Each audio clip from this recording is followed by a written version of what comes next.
పేతురుతో యేసు ప్రభు ఒక మాట చెబుతూ ఉన్నాడు. ఏమని చెబుతూ ఉన్నాడంటే, పేతురు, నీ చేతికి నేను పరలోకపు యొక్క తాళపు చెవులు నీకు ఇచ్చేదనని దేవుడు వాగ్దానం చేస్తూ ఉన్నాడు.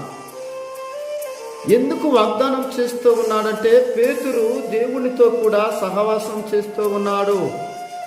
పేతురు ఎప్పుడు కూడా దేవుని మాట వినేవాడు. దేవుని యొక్క అభిషేకం ఆయన మీద ఉన్నది కనుక దేవుడు అతనికి పరలోకపు యొక్క తాళపు చెవులిచ్చి ఏమంటున్నాడంటే, నీవు భూలోకమందు దేనైతే బంధించదో అది బంధింపబడను, అది పరలోకంలో బంధింపబడను, భూమి మీద నువ్వు ఏదైతే విప్పుతావో అది పరలోకంలో విప్పబడును అన్నాడు. నువ్వు ఏదైతే దేవుని చేత నువ్వు నడిపించబడితే, దేవుని సహవాసం నీలో ఉంటే, దేవుని అభిషేకం నీలో ఉంటే, నువ్వు ఏదైతే బంధిస్తావో అది బంధించబడింది, దేనినైతే విప్పుతావో అది విప్పబడింది.